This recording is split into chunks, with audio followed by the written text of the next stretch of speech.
Welcome students, we'll begin with the chapter of electricity. Now in everyday life, you must have seen the uses of electricity. In the 21st century, we can't even imagine our life without electricity. The picture over here shows you various uses of electricity in day-to-day life. It is used for motion or power generation, right? We have electric cars, we have bike, all these things they require electricity, right? Then we have blenders, that also requires electricity. Then the second major use of the electricity is for heating and cooling. Various appliances that you see around yourself that are used for the purpose of heating and cooling, such as air conditioner, coolers, oven, all these they use electricity. These are the electronic appliances. Then the uses for light generation, right? The tube lights that you see, the LED lights that you see, the electric bulb that you see, they all function on the basis of electricity. Then we have communication system. Our entire communication system is based on electricity. Our computers, laptop, internet connectivity, all these require electricity for their functioning. Now, understanding the importance of electricity in our day-to-day life, we shall begin with the chapter of electricity. Before beginning the understanding of electricity, we'll discuss about the type of electricity that we have. Then we'll move ahead, we'll study about the charges, we'll study about how flow of electron give rise to electricity, then we'll study about the electric circuit. Moving ahead, we'll discuss about Ohm's law, which is the very important law that helps us in understanding the flow of electricity. Thereafter, we'll study the term of resistance. Then we'll see various combinations of resistance as of how we can arrange the resistance in different combinations.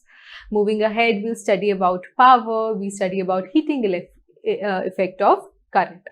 So in the beginning, we'll discuss the type of electricity. The first electricity is static electricity. Now, what is static electricity? When electric charges resides on an object but do not flow through it, then the electricity on the object is referred as static electricity. Here, the important term is that the charges do not flow. They do not flow through the medium. Okay, just try to recall the experiment where you used to have the bits of paper around you and you place the comb.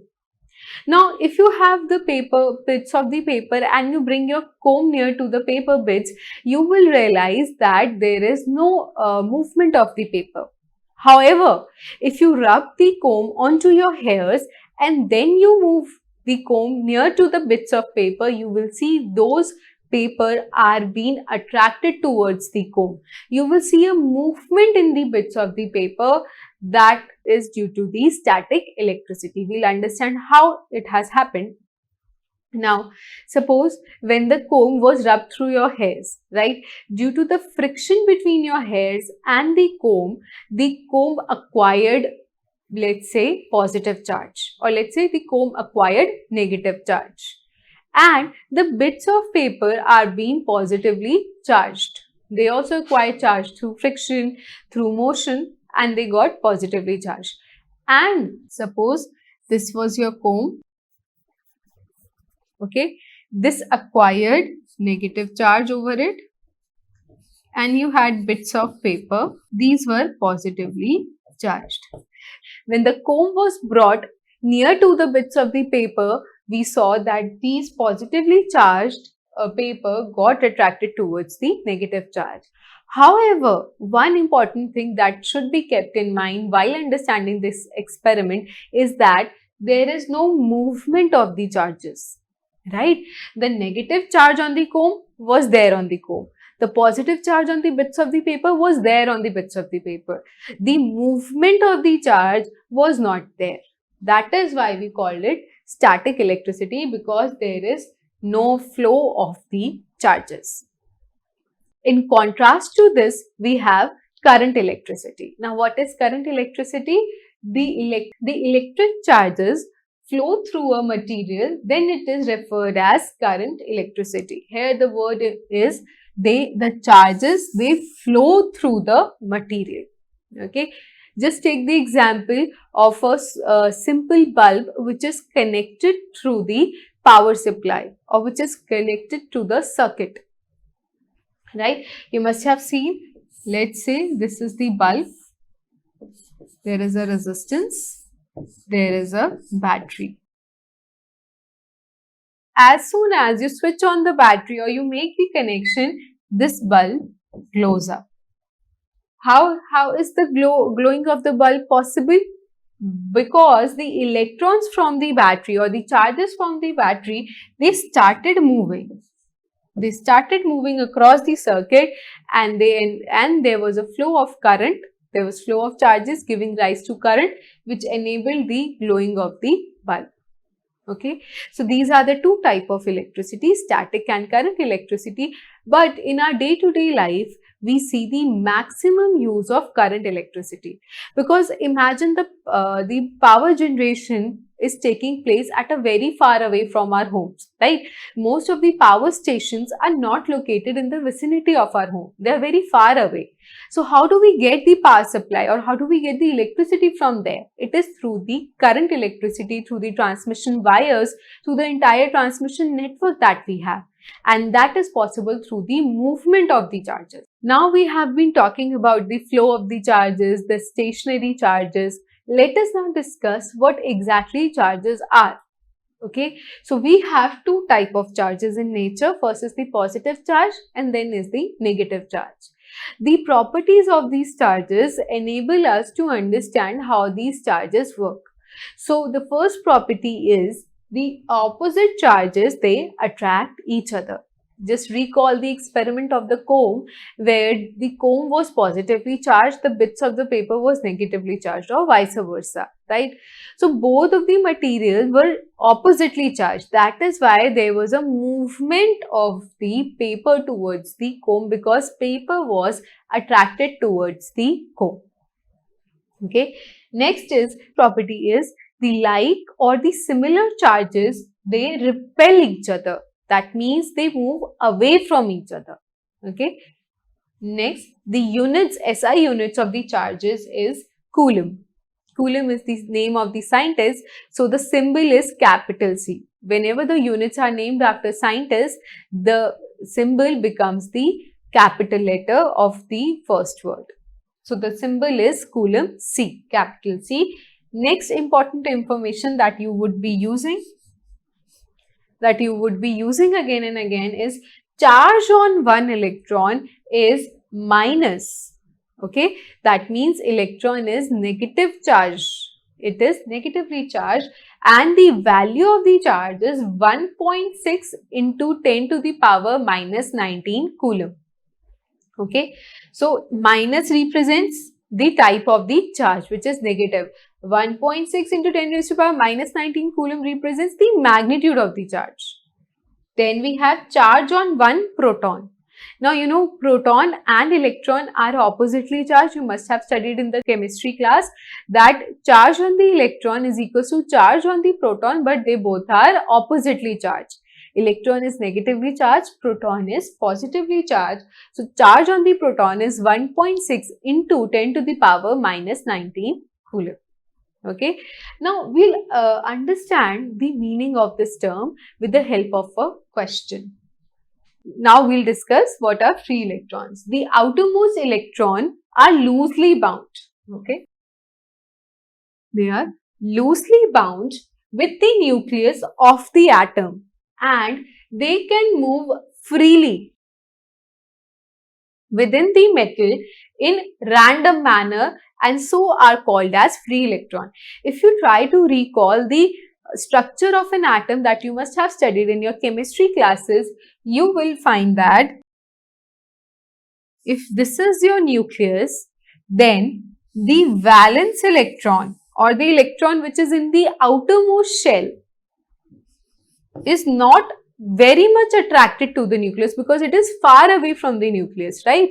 All the electrons or the shells which are closer to the nucleus,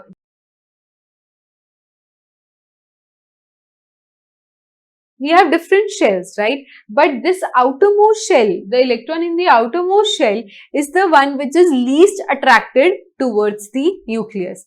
As a result, this valence electron or the electron in the last shell is free to move in the random direction.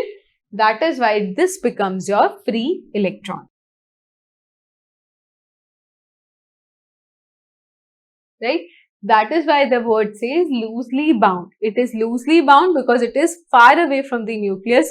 Nucleus is not able to attract this electron because other electrons are being shielded, are shielding the nucleus. So they can move freely within the metal. Okay, the electron will not escape the metal, no, but it can move freely within the metal, thus giving rise to what is called free electron. Now, this point is very important. When no cell is connected across the metal wire, the electron in it flow in random direction and net current is 0. That means if the battery is not there, although the electron is moving, the free electron, it is moving, but it will not constitute current. How? We'll understand. Just look at the diagram over here. The red color dots indicate metal atom and the blue color dots, they indicate free electron. Okay. So, what we have studied, that in the absence of the battery, we have random motion and due to that, there is no current. Now, see, if this, let's take the example, if these electron, if you take the example of this electron, right, it will move over here, but its movement will be cancelled by an electron which is moving in the opposite direction. So, a little bit of current or a little bit of flow over here and some other flow in the backward direction. So, the net will be 0. Similarly, over here, one electron is moving down, the other electron is moving up, right? So, these motion will cancel each other. Similarly, over here, you can see one electron is moving in the right direction, other electron is moving in the left direction. Now, what does this mean? That means although the electron are moving, but their direction is not constant, is not their movement, the movement of the electron is not in a particular direction. As a result, the motion is being cancelled. As a result, the net current in the circuit is 0. Okay, but when the battery is connected across the wire, the free electron move in a definite direction. They move in a definite direction, thus constituting electric current. Okay, look at the next figure. Here what has happened? We have connected battery across the metal wire. Okay, now what happens? Let's say